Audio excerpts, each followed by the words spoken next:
But could you tell us about the fire station? Because Okay, I know that was a big fight in the early years. Yeah. 2 years before that, I took my son, rode my son's bicycle to the fire station to get it registered and all those things that we were supposed to do.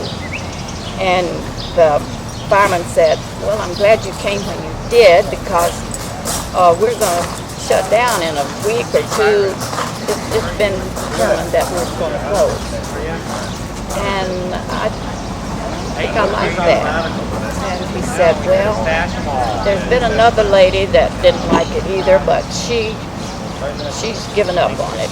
It was Mrs. Peterson or Patterson, down here across from this whole church.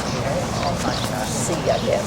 Anyhow, I went to see her, and she said, no, there's no use. The council voted a few years ago to accept the master plan, and that was to shut down these 3 stations.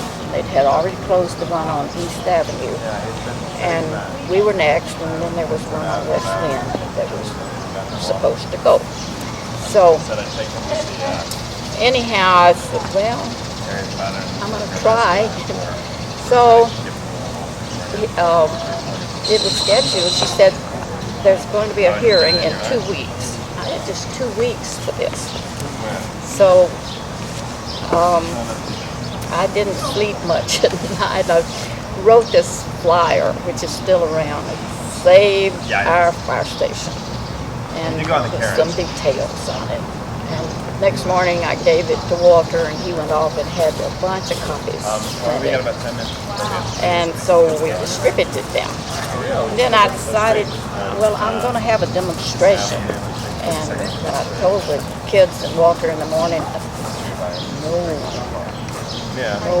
no demonstration. I said, yeah, I'm going to have a demonstration. Before that, when I found out it was going to close, I called the paper.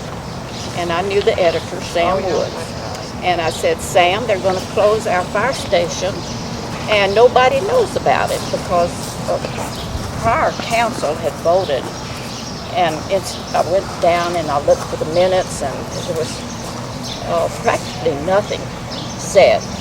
It was just the fire chief presented this 5-year master plan, and the council didn't really talk about it very much. They just voted to do it. And so this was what they were going to do in 3 years or so. So when I called Sam Woods and I said, nobody knows about this fire station being closed, and we need to have some publicity about it. And that, I think, was on a Monday. And by Thursday, there wasn't anything in the paper, so I called him back. And I said, where's the publicity? And he said, well, he talked to, I think it was Andrews, that was the city manager. And he said, they were golf buddies. And he said, you have nothing to worry about. Y'all going to be protected. And I said, well, I don't really see how we are, but at least you could publicize it. I said, if you can't find anything else, it's a historic that station is kind of historic. At least you can find some kind of a story. Well, he hung up on me. He shouldn't have done that. And so that's why I called this demonstration. And I hadn't been in the neighborhood very long. I didn't know many people, but there were a few children, a few families with little kids. So my thought was to have this demonstration. Instead of fireman, save my child, I would have children saying, councilman, save my station. And so I called about a dozen parents and told them what I wanted, and to make some signs and be up there. I think it was 4 o'clock. And so we had this little gathering. There's the cutest picture of all these little kids. Some in push carts and some little tricycles, little kids. And so people were coming home, and I was up there directing this, and they were riding their little tricycles around in front of the fire station. And Ben Sargent covered it. Really? For the Statesman? He was writing in those years. He was a reporter. And so He Anyhow, didn't draw a cartoon of you to go along with it, did he? no, I don't think he was doing that then. But that got publicity. And then with this, I announced having a neighborhood meeting, or anyhow, big meeting. And it was going to be at the Baptist church.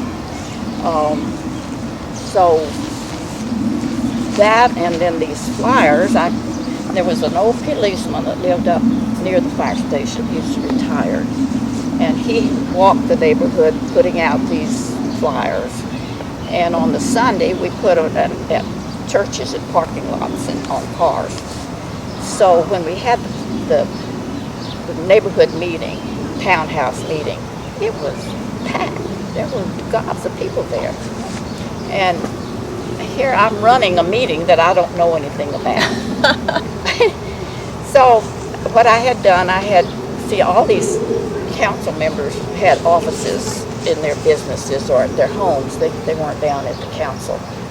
So I had looked up their phone number and their addresses, and those days you had to mimeograph everything. So I had mimeographed a bunch of sheets and then cut it up, passed it around. Didn't have enough for everybody. I said, take this and call these council members and give it to your neighbor. Have them call these council members. And in the meantime, I visited each one of them and showed them really the fallacy in that we would be protected. Used their master plan against them. There were some reasons why it's still valid. Anyway, we went to the council meeting, and it was in the city council bit there on 9th Street. Not a whole lot of room. I had gone a week before for the first time and sort of cased the joint. And so I went to the fire station hearing, and these flyers, I had people to pin them on them, so we were identified. And I think that's one of the first times that anybody ever identified a group. After that, people did it a lot. So there weren't many people inside, but we needed all the room. So I went in and I said, "Are you here for the fire station hearing?" "No." "Would you mind leaving so some of us could come in?" So I cleared all of us were in there, fire station people. And I had borrowed from a fireman's hat. Before that, here I'm doing something, I'm a nervous wreck that day. I don't know what I'm doing. But before that, I had picked 2 people to tear this master plan apart. I had picked Agnes Edwards' husband, Forrest, and Miguel Gonzalez Gertz. Both of them at that time hadn't gotten it, but they both turned out to be PhD types. Agnes's husband was a quadriplegic, but they had bought this house near the fire station for that simple reason. And they had contacted me to say that they would like to help. And so look, the 3 of us were going to tear this master plan apart. So we had met and had taken our part. So the Mayor Butler said, when the case came up, he said, okay, who's representing them? Well, I got up and I put on this fireman's hat. And there's a real good picture of me with this fireman's hat there. And everybody clapped, and it was a big deal. Big show.